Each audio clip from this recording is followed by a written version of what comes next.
Hello students, class 10 exercise 6.4 question number 4। चौथा question में क्या है कि यदि दो समरूप त्रिभुजों के क्षेत्रफल बराबर हो तो सिद्ध कीजिए कि वे त्रिभुज सर्वांगसम होते हैं। बच्चों, ये क्वेश्चन मोस्ट इम्पोर्टेंट क्वेश्चन है, बहुत ही हर बार एग्ज़ाम में पूछे जाता है ये वाला क्वेश्चन। ठीक है बच्चों, हर बार एग्ज़ाम में पूछने जाने वाला क्वेश्चन है ये 4th। ठीक है बच्चों, आप इसको बहुत अच्छे तरीके से करेंगे। ठीक है बच्चों, नोटबुक में हम करते हैं इसको। ये देखो, इसमें क्या है कि दो समरूप त्रिभुज हैं, पता है, दो समरूप त्रिभुज बनाने हमने और क्षेत्रफल उनके बराबर है। सिद्ध क्या करना है कि वो त्रिभुज सर्वांगसम है। सर्वांगसम मतलब उनका जो एरिया या क्षेत्रफल बराबर हो, उनके कोण बराबर हों और उनकी भुजाएं भी बराबर हों, ये सर्वांगसम होते हैं, मतलब कि बराबर हों। अब हम इस क्वेश्चन को करते हैं। सबसे पहले इसमें हमें मानना पड़ेगा, यहाँ पे हम मानेंगे। सबसे पहले माना दो समरूप त्रिभुज, दो समरूप त्रिभुज। अब दो समरूप त्रिभुज लेंगे हम, कौन कौन से बच्चों? एक ले लेते हैं हम त्रिभुज ABC और एक त्रिभुज ले लेते हैं हम त्रिभुज PQR।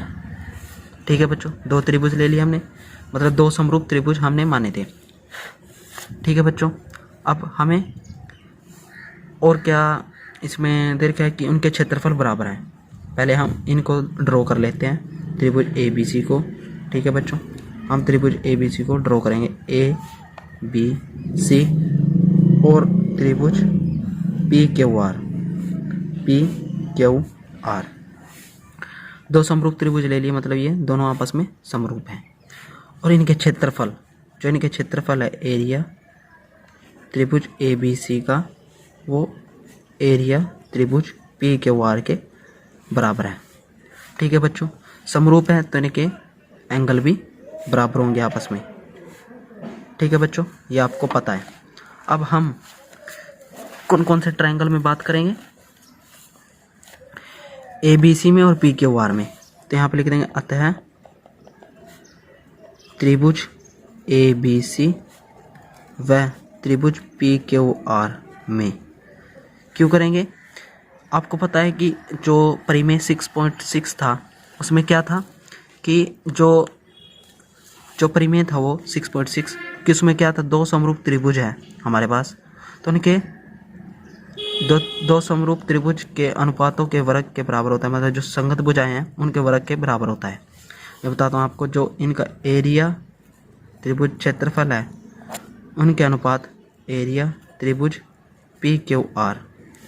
ठीक है बच्चों, वो किसके इक्वल होता है? जो इनकी भुजाएं हैं, जैसे कि AB PQ, तो आप लिख दें AB डिवाइड बाई PQ के वर्ग के बराबर होता है। ठीक है बच्चों, और आपको क्वेश्चन में क्या दिया हुआ है कि जो एरिया ABC का है, मतलब क्षेत्रफल, वो जो क्षेत्रफल है PQR के बराबर है। मैं इसकी जगह, मतलब PQR की जगह ये रख सकता हूँ, ये इसकी जगह ये रखो, बराबर है। तो यहाँ पे मैं इसका नाम दे देता हूँ समीकरण 1। तो यहाँ पे लिख देंगे हम समीकरण 1 से, यहाँ पे समीकरण 1 रखेंगे। तो एरिया त्रिभुज ABC अनुपात एरिया त्रिभुज ABC, PQR की जगह हमने त्रिभुज ABC रख दिया, और यहाँ पे AB डिवाइड बाई PQ का स्क्वायर, ये कैंसिल आउट हो गया, तो यहाँ पे 1 रह गया। ठीक है बच्चों, अब यहाँ पे मतलब वर्ग, यहाँ पे 1 का स्क्वायर लिख दो इसको, चाहे कोई फ़र्क नहीं पड़ता, AB डिवाइड बाई PQ का स्क्वायर।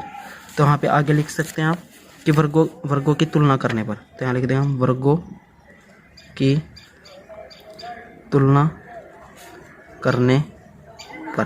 वर्गों की तुलना करेंगे तो ये कैंसिल आउट हो जाएंगे, ये से। तो यहाँ पे 1 equal to AB divide by PQ, यहाँ और क्या हो जाएगा, AB इक्वल टू PQ। ठीक है बच्चों, ये हो गया हमारे पास।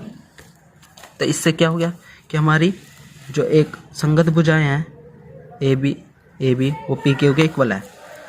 सर्वांगसम दिखाना है हमने दोनों त्रिभुजों को, मतलब कि हमें सिद्ध क्या करना था, अतः त्रिभुज ABC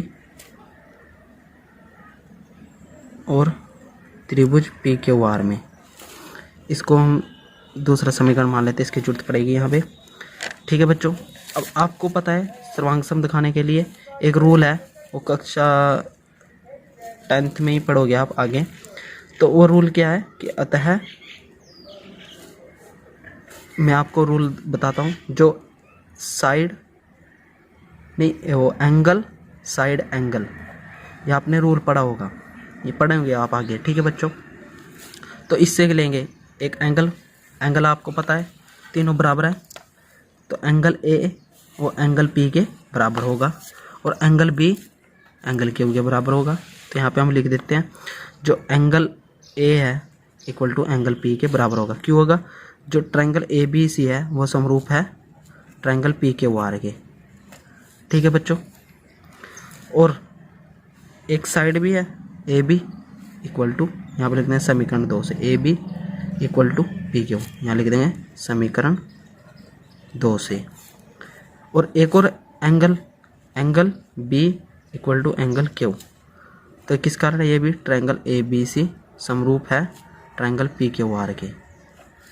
ठीक है बच्चों, तो इससे ये रूल है एंगल से, तो यहाँ लिख देंगे अतः एंगल साइड एंगल से, तो ये दोनों त्रिभुज है, त्रिभुज ABC वो सर्वांग सम हो जाएगी त्रिभुज PQR के।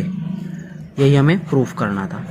ठीक है बच्चों, मैंने आपको बताया था कि जब एंगल भी इक्वल आ जाए और भुजाएं भी उनकी इक्वल आ जाए और क्षेत्रफल भी, तब वो सर्वांग सम होगी। ठीक है बच्चों, thanks to watching my channel and subscribe now.